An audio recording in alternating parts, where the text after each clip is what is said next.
Hello and welcome back. तो आज के इस वीडियो में हम जानेंगे कि गरुड़ पुराण में भगवान श्री कृष्ण ने गरुड़ जी को मृत व्यक्ति की ऐसी चीजों के बारे में बताया है जिनका इस्तेमाल किसी भी जीवित व्यक्ति को नहीं करना चाहिए।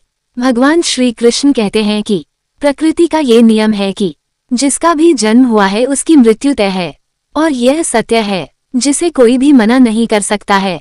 मृत्यु निकट आने पर मनुष्य को अपने शरीर का त्याग देता है। शरीर के साथ वह व्यक्ति सभी भौतिक वस्तुओं का भी त्याग कर देता है, अर्थात मनुष्य मृत्यु लोक की कोई भी वस्तु अपने साथ लेकर नहीं जा सकता। उसके साथ केवल उसके पाप और पुण्य ही जाते हैं।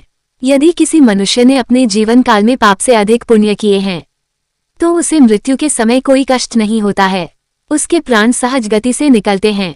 लेकिन जिस व्यक्ति ने जीवन भर पाप किए हो उसकी मृत्यु बहुत दर्दनाक होती है, उसे पीड़ा सहन करनी पड़ती है।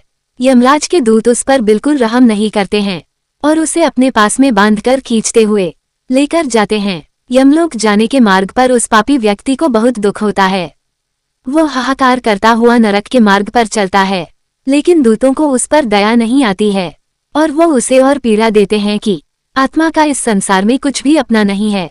आत्मा अमर है, उसका कभी अंत नहीं होता है, अपने कर्मों के अनुसार बार बार जन्म लेती है। मनुष्य का शरीर भी उसका अपना नहीं है, वो भी उसे कुछ ही समय के लिए ईश्वर द्वारा प्राप्त होता है, जो एक दिन 5 तत्वों में विलीन हो जाएगा। किंतु फिर भी मनुष्य इस संसार में जन्म लेकर कई भौतिक सुखों के मोह में पड़ जाता है। मृत्यु के वस्तुओं के प्रति मोह नहीं छूटता है। श्री कृष्ण कहते हैं कि जब तक मनुष्य सांसारिक वस्तुओं का मूल त्याग करके संपूर्ण रूप से ईश्वर को अपना नहीं लेता, तब तक वह अलग अलग योनियों में जन्म लेकर पृथ्वी लोक पर ही भटकता रहता है। कभी कभी यह मोह इतना अधिक होता है कि वो मृत्यु के बाद भी इसी पृथ्वी लोक पर घमंड करता है, अर्थात वह प्रेत योनि धारण करता है। श्री कृष्ण कहते हैं अकाल मृत्यु हो जाती है तो वह भी प्रेत योनि में चला जाता है और प्रेत योनि में वह अपने ही परिवार को दुख देने लगता है। व्यक्ति के मरने के बाद कुछ चीजें अपने पास रख लेते हैं या उनकी वस्तुओं का उपयोग भी करने लग जाते हैं, लेकिन उन वस्तुओं का उपयोग नहीं करना चाहिए क्योंकि इन वस्तुओं के साथ उस मृत व्यक्ति की ऊर्जा जुड़ी हुई होती है। उस मृत व्यक्ति का उन वस्तुओं के प्रति मोह बहुत अधिक होने के कारण वह मृत्यु के बाद भी उससे मोह नहीं जाता है और यदि कोई इन वस्तुओं का प्रयोग करता है वो मृत आत्मा उसे कई प्रकार से कष्ट देने लगती है। इसलिए कुछ चीजें मरे हुए का इस्तेमाल कभी नहीं करना चाहिए। चाहे तो आप उन वस्तुओं को संभाल कर अपने घर में रख सकते हैं अथवा उन चीजों को नदी या तालाब में डाल सकते हैं, लेकिन भूल से भी उसकी वस्तुओं का इस्तेमाल नहीं करना चाहिए। उस मृत आत्मा की शांति के लिए आप उस व्यक्ति की प्रिय वस्तुओं का दान करते हैं तो ये बहुत ही शुभ होता है। गरुड़ पुराण में मृत व्यक्ति की ऐसी 3 चीज बताई गई है जिनका उपयोग नहीं करना चाहिए, अन्यथा मृत व्यक्ति को शांति नहीं मिलती है और उसे कभी मोक्ष की प्राप्ति नहीं होगी अथवा उसे दूसरा शरीर भी कभी नहीं मिलता है। ऐसी आत्मा आपको भी अनेक प्रकार के कष्ट देता है। श्री कृष्ण कहते हैं जब किसी की मृत्यु के बाद उस व्यक्ति को अगर प्रेत योनि मिलती है तो वह अपने ही परिवार को दुख देता है, इसीलिए उसकी वस्तुओं का उपयोग कभी नहीं करना चाहिए। तो चलिए जान लेते हैं उन 3 वस्तुओं के बारे में जो मृत व्यक्ति की कभी भी इस्तेमाल नहीं करनी चाहिए। सबसे पहले जानते हैं घर में मृत व्यक्ति की तस्वीर। शास्त्रों के अनुसार प्रत्येक मनुष्य को अपने घर में पूर्वजों की तस्वीर अथवा चित्र अवश्य लगाने चाहिए। इसे बहुत ही शुभ माना गया है। अपने मृत परिजन का चित्र बनाते समय इस बात का ध्यान रखें कि उनका आपके पूर्वज चित्र में प्रसन्न दिखाई देने चाहिए।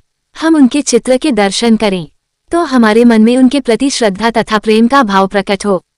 यदि पूर्वजों का चित्र क्रोधी अवस्था में हो तो यह मन में भय की स्थिति निर्माण करते हैं। बालक उनसे प्रेम करने के बजाय द्वेष करने लगेंगे। इसलिए चित्र अथवा तस्वीर बनाते समय इस बात का खास ध्यान रखें।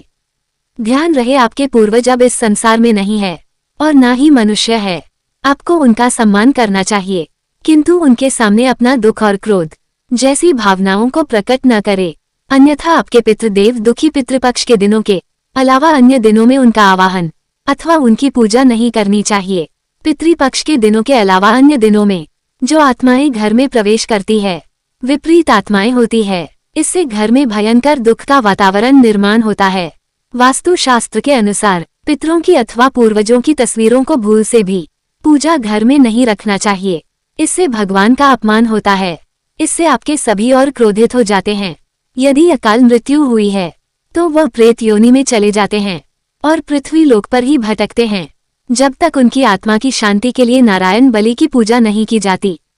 तब तक आपको उनकी तस्वीर घर में नहीं लगानी चाहिए और पितृपक्ष में उनका श्राद्ध भी नहीं करना चाहिए। पितरों की तस्वीर सदैव ही उत्तर दिशा की दीवार पर लगाए ताकि उनका मुख्य दक्षिण दिशा की तरफ होना चाहिए। पितरों की तस्वीर लगाना अशुभ माना गया है। खासकर ईशान कोण में पितरों की तस्वीर भूल से भी नहीं लगानी चाहिए। पितृपक्ष में भी पितरों के लिए किए जाने वाले सभी कार्य दक्षिण दिशा की तरफ मुख करके करनी चाहिए। ध्यान रहे, मृत व्यक्ति के साथ कभी भी जीवित व्यक्ति की तस्वीर नहीं रखनी चाहिए और रसोई घर में पितरों की तस्वीरें ना लगाए। अब जानते हैं मृत व्यक्ति की कौन सी चीजों का उपयोग नहीं करना चाहिए। गरुड़ पुराण के अनुसार मृत व्यक्ति के कपड़ों का कभी भी इस्तेमाल नहीं करना चाहिए। भूल कर भी पहनना नहीं चाहिए। उसकी आत्मा उस व्यक्ति से जुड़ जाती है। इनका इस्तेमाल करता है। मृत व्यक्ति की यादें उस व्यक्ति को सताने लग जाती है जो उनके कपड़ों का इस्तेमाल करता है। इस कारण वह व्यक्ति मानसिक और शारीरिक रूप से कमजोर हो जाता है। उस व्यक्ति को अपने मृत परिजन की ऊर्जा का एहसास भी होने लगता है। इसलिए मृत व्यक्ति के कपड़े कभी भी नहीं पहनना चाहिए। मृत व्यक्ति के कपड़े हमेशा उसकी आत्मा को शांति प्राप्त हो जाती है। दूसरी चीज है गहने। गरुड़ पुराण में कहा गया है कि मृत व्यक्ति के गहने भी उसके कपड़ों की तरह है। मृत व्यक्ति का अपने गहनों से लगाव होता है। कपड़ों से भी कई गुना लगाव ज्यादा होता है क्योंकि प्रत्येक व्यक्ति गहने खुद को सुंदर प्रतीत करने के लिए पहनता है। लेकिन जब व्यक्ति की मृत्यु हो जाती है और उसके गहने कोई दूसरा व्यक्ति पहन लेता है तब मृत व्यक्ति की आत्मा आशाएं महसूस करने लगते हैं। वह आत्मा उस व्यक्ति को परेशान करने लग जाती है। आत्मा मोक्ष की राह पर न जाकर इसी मृत्यु लोक में अपने ही परिजनों को ही परेशान करने लग जाती है। मृत व्यक्ति के गहनों का कभी भी इस्तेमाल नहीं करना चाहिए। व्यक्ति की मृत्यु के बाद उसके गहनों को गलाकर अन्य आभूषण करवा लेने चाहिए, अन्यथा उन्हें मंदिर में दान कर देना चाहिए। तीसरी चीज है मृत व्यक्ति की घड़ी। कपड़ों और गहनों की तरह घड़ी भी एक मृत व्यक्ति का प्रमुख ऊर्जा स्रोत होती है। घड़ी के बारे में लेकिन अनेकों ज्योतिष शास्त्र ये बताते हैं कि मृत व्यक्ति जुड़ाव का कार्य करती है क्योंकि घड़ी उस व्यक्ति से और उसके समय का निर्धारण करती है। इसलिए उस व्यक्ति की उसके समय का भी अंत हो जाता है, जिस कारण उस व्यक्ति की घड़ी का कभी भी इस्तेमाल नहीं करना चाहिए। ऐसी मृत व्यक्ति की घड़ी को हमेशा दान ही करना उत्तम माना जाता है। तो उम्मीद है आपको ये जानकारी अच्छी लगी होगी। इनमें से आप क्या इस्तेमाल करते हैं कमेंट बॉक्स में जरूर बताएं। ऐसे ही मजेदार वीडियो को देखने के लिए वीडियो को लाइक और शेयर जरूर करें। मिलते हैं नेक्स्ट वीडियो में। बाय।